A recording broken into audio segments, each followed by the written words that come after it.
This is called the Bitter End. There's two classic cocktails.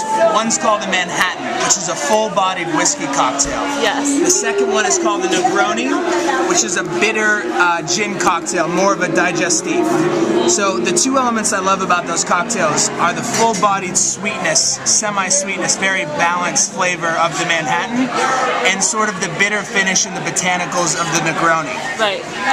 I wanted both of those in this cocktail. So that's what I did, is I created a cocktail that has both of those elements there.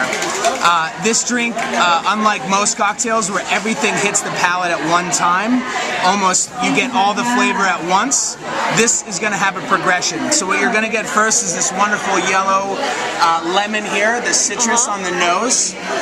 That's going to fall out to the sweetness of the sweet vermouth and the sweet scotch, blended scotch that I use. And then once all that sweetness falls away, it's going to have a bitter finish. Hence the name, which I named it the Bitter End. So this is my own very own cocktail, my own recipe, and I hope you enjoy it. I'm sure I will.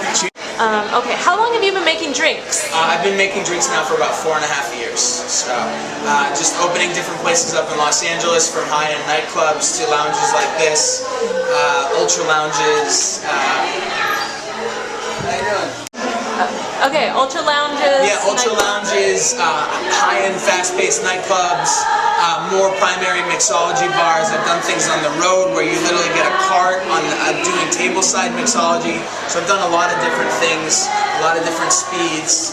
I prefer the classic cocktails. I prefer the old-school drinks, turn-of-the-century, 19th century type cocktails, sort of the heyday of the cocktail where it all began. But I dabble in more new age mixology, big, brighter flavors, different things like that. So. How do you feel using Chinese ingredients like lychee, maybe cinnamon? There's a wide range of flavor, from the more subtle like the lychee to the real blown out flavors like the Szechuan pepper. So there's a lot to do, and I feel like balance is key, especially with things like the Szechuan pepper, the long pepper. A lot of those flavors can really take over the cocktail, so a little bit goes a long way with that. And really just knowing the balance between the citrus, the alcohol, and then those really big flavors that a lot of the Chinese cuisine offers is important. Like a lot like cooking, you know, you don't want too much spice. It's going to take away from the meat or the vegetable that you're preparing. So, yeah. And how do you feel about pairing like a cocktail to meals? It's very much an art. It's the same as wine. Not a lot of people do it. Not a lot of people think about the cocktail in that way. But if you're making a true to form cocktail with a lot of flavor and a lot of subtle flavor, you will be able to pair different types of cuisine. And the bigger, the bolder the cocktail, the bigger, the bolder the food that you can pair with it. It's a lot like wine in that way. Like I said, not a lot of people do it, but it is something that can be done and done well. So. Right. What else? Okay. So would you say the Bitter End is your signature cocktail? The Bitter End is one that I made that's lasted the longest on this menu. I'm always tweaking, playing around. I did some new things for the holiday season that were more the flavors of the holidays, like allspice and clove and nutmeg and things like that. But the Bitter End is sort of tried and true, and it's sort of for all seasons, so that's the reason why it's been on the menu the longest. But I mean, we're always playing here, always trying to figure out what works and try to tie in the seasons or what's fresh and different things like that. Right. So, yeah.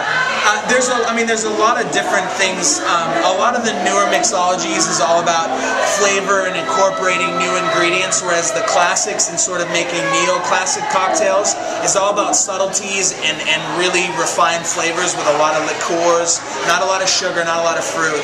So I kind of try to find the best of those both worlds, keep it very simple, keep it very delicious, and just all the complexities are there if you do them right. So.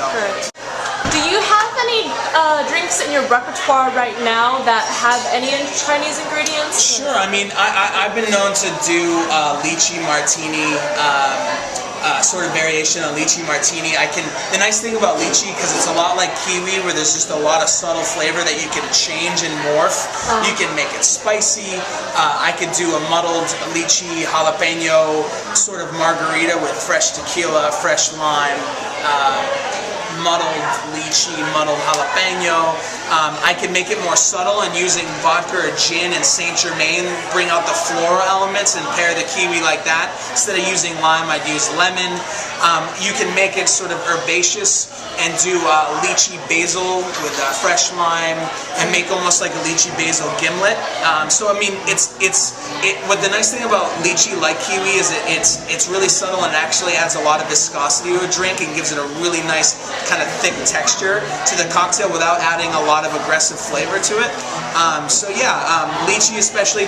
I've been playing a little bit more with the long pepper and Szechuan, but because they're bigger, blown out flavors, I usually just use them as a garnish. They play really well with ginger, which has a lot of natural spice.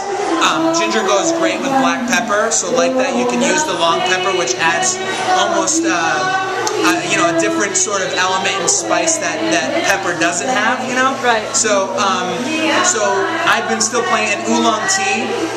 We actually have a drink that's coming out with pisco infused with oolong tea, and we make a traditional pisco sour with that, with egg white and a lot of different things. It's going to have a really nice froth, fresh citrus. That sounds delicious. Yeah. I'll start by saying, so Ching, our chef, loves the idea of yin and yang and balancing yin and yang in her dishes and flavors and things like that. Totally. How do you feel about that in cocktails? One of the first drink philosophies I ever learned, a lot like the philosophy behind the yin and yang, is the balancing of a cocktail. It was taught to me as drink templation, which is basically how do you idiot-proof the building of a cocktail. And basically what it discussed was, primarily if you're making not so much a classic cocktail, but a traditional cocktail, you're going to be balancing the citrus, the sweetness, and the alcohol. And no matter what you put in there, no matter what herb, no matter what spice, no matter what fruit, no matter what vegetable, it's all about balancing and understanding. If you're going to put in a tart fruit, like a strawberry or a blackberry, then you're going to have to bring down the citrus that you put in, whether that be a lemon or a lime. So it's all about understanding sort of the way those flavors and those elements play together, and about how balancing them out. Because at the end of the day, when you're having the cocktail, you don't want something that the flavor's blown out. You don't want too much citrus. You don't want too much booze. You want a very balanced cocktail. And so a lot like the yin and yang and balancing each other out and finding that middle way, it's the same thing with making a balanced cocktail and with drink templation. So no matter what you put in it, you can ensure that you might not like the flavors because you don't like what you put in it, but you know that the flavors are going to be balanced. So that was one of the philosophies I first came across actually as a bartender, as a mixologist, was how to balance out flavors. So awesome.